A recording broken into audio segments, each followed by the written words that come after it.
They were 12 when they went down. 12 men in their mid-30s to early 50s, hardened by cold, time, and silence, descending one by one into the shaft just before dawn. No one thought twice about it. At a gold mine near Susuman, Magadan region, crews rotate weekly, and this shift was just another like the hundreds before it. Except it wasn't. It was March. Gray light, knee-deep snow, and the kind of wind that punches through your bones. The mine had been operating for decades, drilled into the side of a desolate ridge surrounded by nothing but frost-bitten pines and miles of ice-packed taiga. They called it Carriernaya 6. Nothing romantic, just a number. But the older guys whispered other names too, ones the younger men ignored. The Hollow, they sometimes muttered. Old Pit, one old-timer called it with a frown, as if trying not to say too much. The 12 clocked in as usual. Steel helmets, oxygen packs, thermal overalls, standard issue. They rode down the freight elevator in 3 groups of 4. The old freight shaft groaned, but it held. At 5:52 a.m., they reached level 7. The surveillance camera at the base of the shaft showed them stepping out, one by one, joking and elbowing each other as they vanished into the tunnel's yawning dark. Then the feed cut out. It was only for a second. The monitors flickered, the screen pixelated, and when it cleared, the tunnel was empty. No movement, no blinking helmets, just walls, just rock. Above ground, the tech assumed it was interference. The mine's been glitchy for years. Frost creeps into the cables. But 2 hours passed with no word. Then 4. Normally, someone radios up by then, either to ask for resupplies or to report progress. At 11:12, the site chief, Grigory Melikov, ordered a second crew to go down and check. They never made it past level 6. The shaft elevator refused to go lower. A hard stop, as if the tracks had been blocked, but scans showed nothing wrong. When a specialist finally rappelled down to investigate, he found the shaft beyond level 6 intact. Just empty. No signs of collapse, no rubble, no tools, not a sound. And the strangest part? The machines down there were still running. Drills humming, loaders moving gravel, excavators scraping. But when the camera feeds came back online late that night, no men were visible in any of them. Equipment moved, as if operated, perfectly, methodically. But not a single person was seen. The mine was shut down within 24 hours. News never reached the press. In Magadan, things disappear all the time. Planes, trucks, sometimes even entire brigades. But this was different. I know because my uncle was one of the 12. His name was Pavel. He wasn't supposed to be on that shift. He'd swapped with someone last minute to make it to his daughter's birthday the following week. I still have his message from the night before. Cold as hell here, but it's a good shift. Back in 7, don't worry. That was the last thing he ever said. I wasn't going to investigate it first. The company told us it was a cave-in. Bodies unrecoverable. They issued death certificates, paid out compensation, and sealed off Carriernaya 6 for good. But I couldn't shake the feeling. It didn't feel like a collapse. There were no tremors, no alarms. And every one of the remaining cameras, days later, still showed the machinery down there, operating, smoothly, with no one in sight. Then, 3 weeks ago, I received a USB drive in the mail. No return address, no name. Just a note that read, "Watch this. Don't go alone." The footage on it. It changed everything. The video started with static. Then it flickered, revealing grainy black and white footage, clearly pulled from the mine's surveillance system. It was time-stamped 3 days after the incident. At first, I saw only what I expected. An empty tunnel, dimly lit by the ceiling lamps that still somehow had power. In the distance, a conveyor belt clanked along, slowly feeding gravel toward a loader that scooped and dumped its contents with the same repetitive motion. No human hands, no one at the controls, just movement. Continuous, precise, too precise. Then came the sound. Faint at first, just beneath the rumble of machinery. Breathing, ragged and close to the mic. A hitch in the throat, like someone trying not to cry or scream. The camera wasn't supposed to record audio, but it did. The footage jumped, cutting to a different angle. One from inside the control room on level 7. The monitors there showed the same feeds. Machines working, tunnels silent. But now, on the far side of the control room, a shadow passed. Not fast. Slow. Deliberate. I leaned in. It looked vaguely like a man, but wrong. The proportions were off. Shoulders too broad, head tilted too far to one side, like it was broken or hadn't been used in years. And then it stopped, just out of frame. The camera glitched, and when it came back, the monitors in the control room were filled with static. Only one screen worked now, the central one. That's when I saw it. 12 figures. Standing in a circle around the loader on level 7, all of them wearing helmets, all perfectly still. They weren't talking.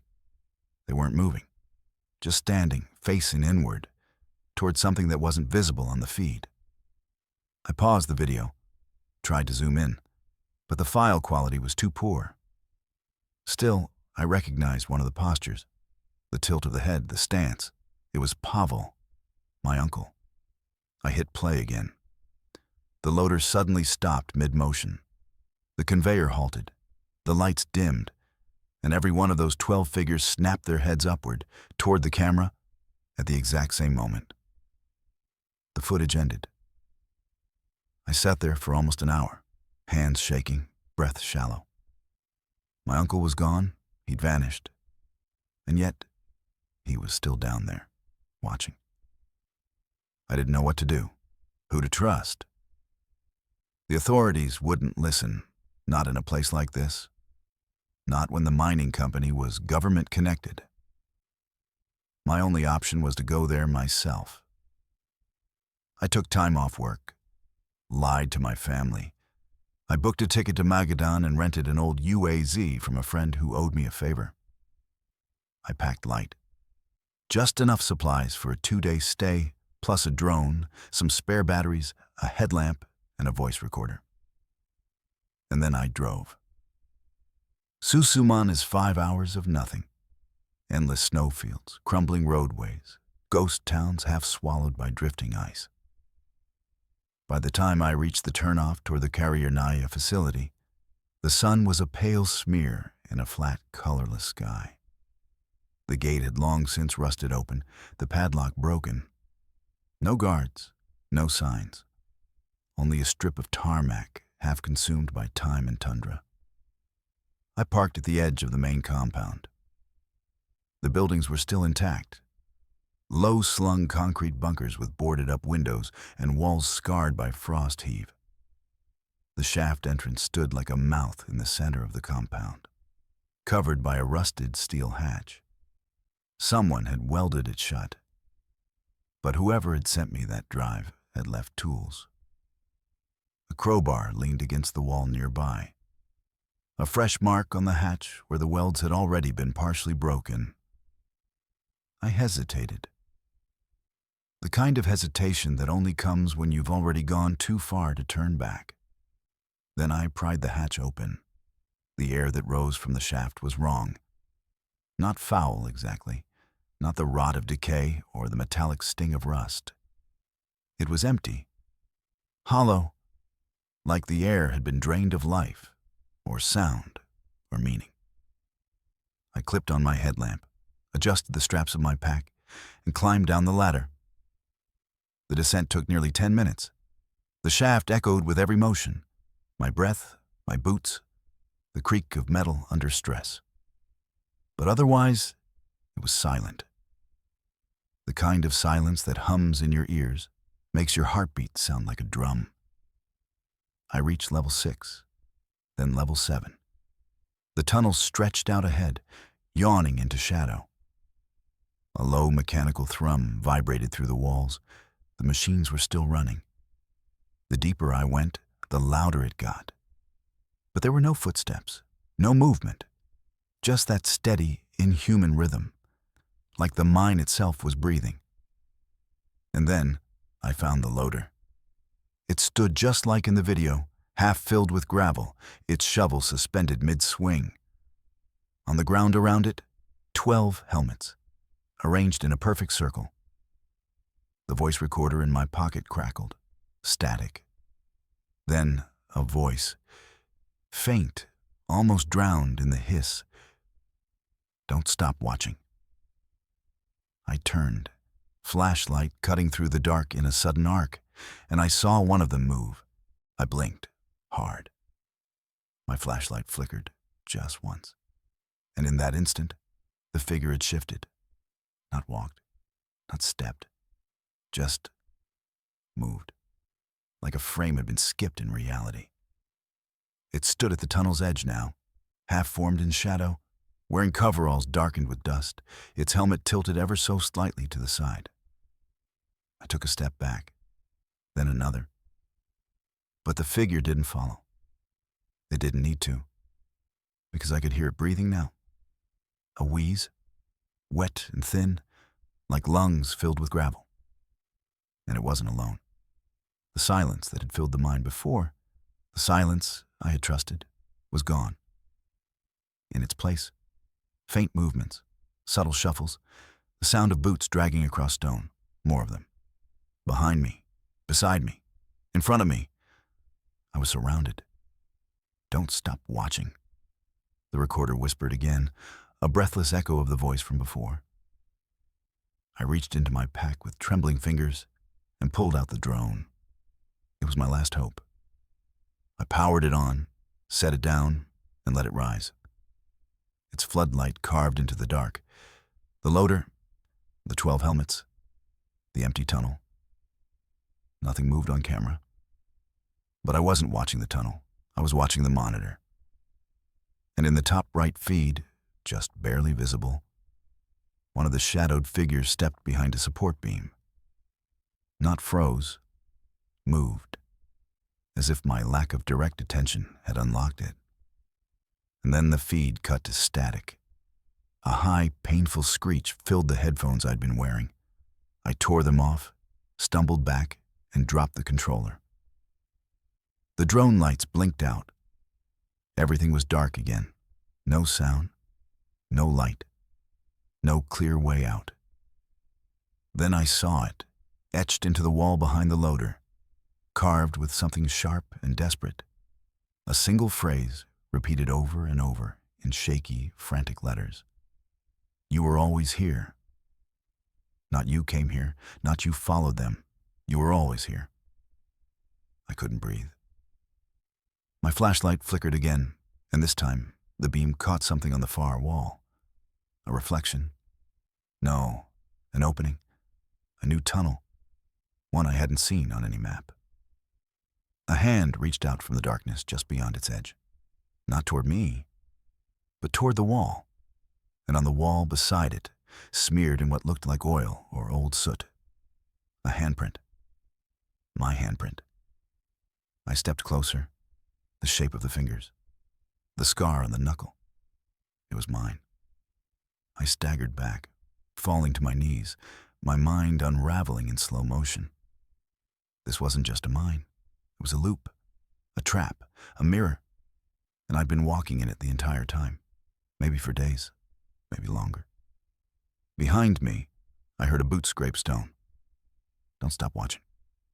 I turned and saw myself, or what looked like me, wearing my pack, my jacket, my same panicked eyes, but empty, hollow, a reflection that wasn't just visual.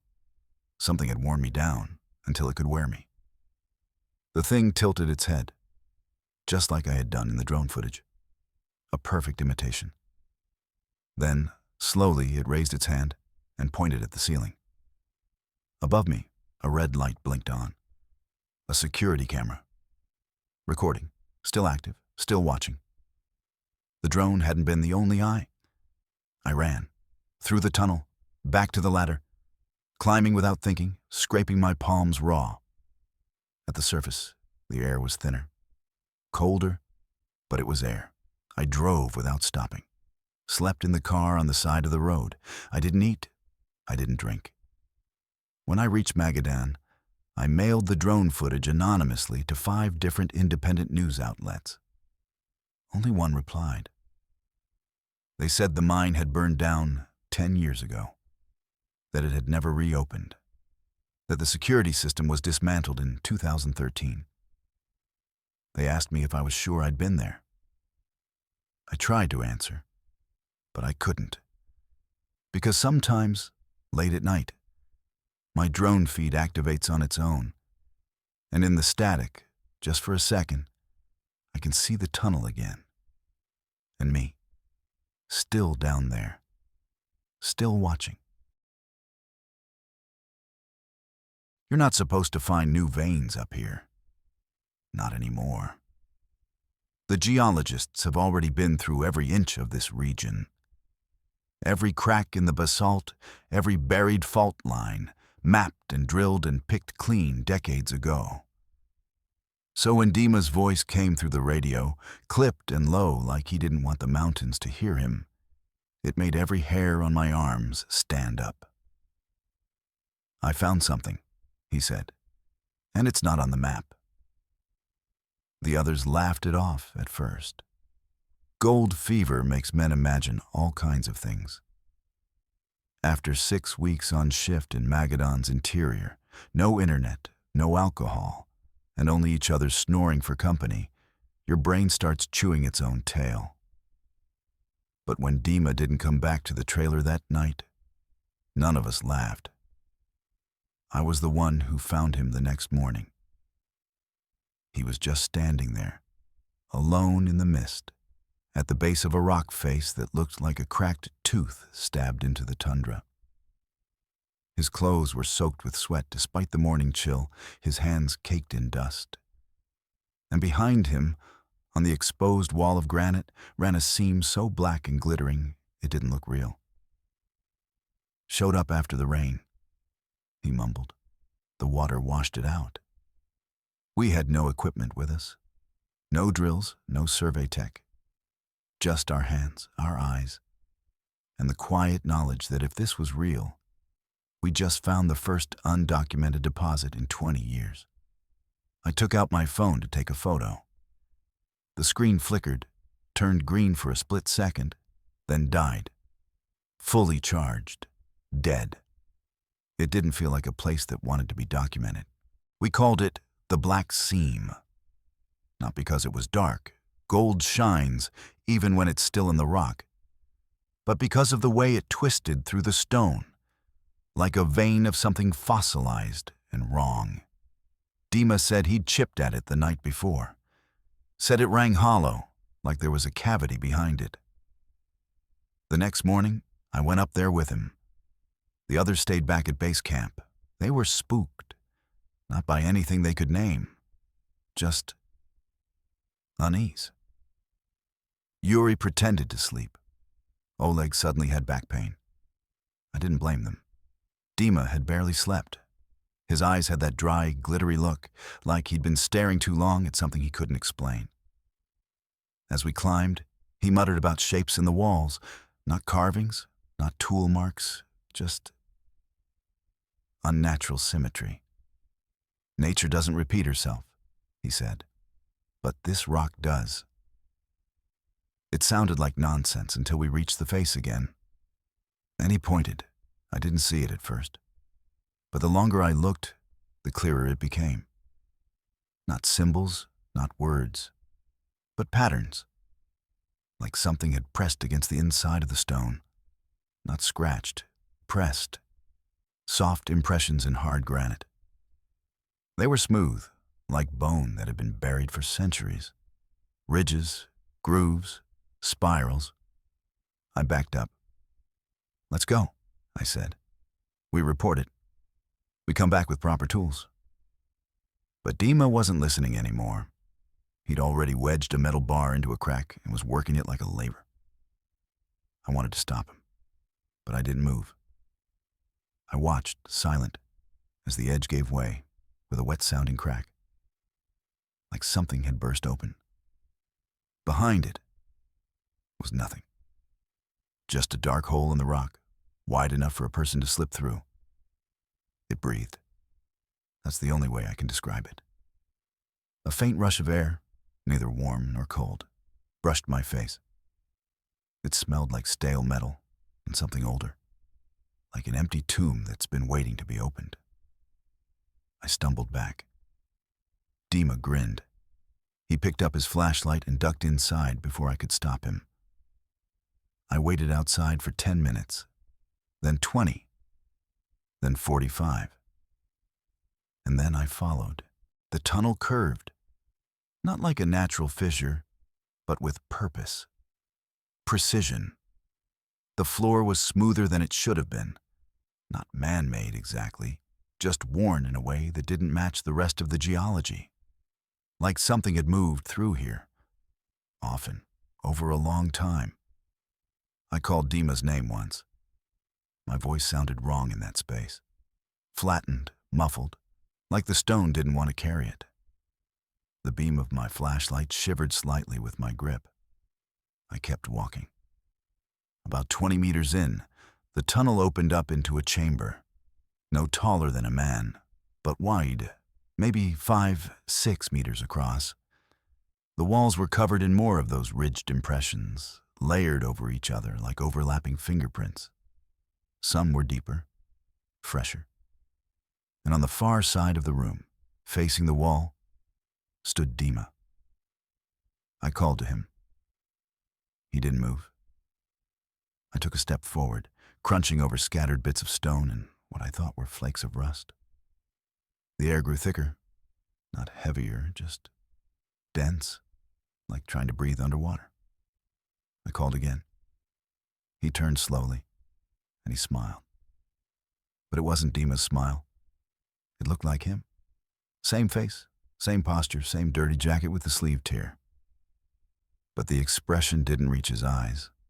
It was like he was remembering how to smile. I don't know how to explain it. Only that every instinct in my body screamed to run. He raised a hand, palm open. "There's more," he said, his voice soft, almost hopeful. "Behind the wall. It's waiting." I took a step back. My boots scraped stone. His smile twitched. Then he turned and began pressing his hands against the wall, methodically, like he was looking for a doorway only he could see. I ran, back through the tunnel, gasping in the still air, stumbling into the sunlight like I was being pulled up from deep water. I didn't stop until I reached the camp. The others were gone. Their things were still there, tents, bags, tools, but no people. No sign of a struggle, no tracks. Just a deep, unnatural silence. And one other thing. Near the fire pit where Dima had left his pack, someone had stacked 3 stones in a neat column, balanced perfectly, and in the dirt beneath them, the same ridge pattern I'd seen on the chamber walls. That night, I stayed in the supply shed with the generator running and every light I had switched on.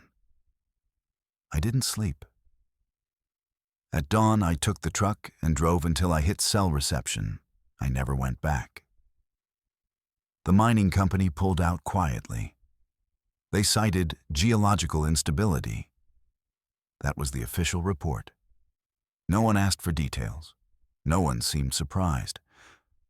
Sometimes I wonder what would have happened if I hadn't followed him in, if I'd left when the others did, if I'd ignored the seam entirely. But the worst thought, the one that keeps me up still, is this. Dima never came out. but something that looked like him did.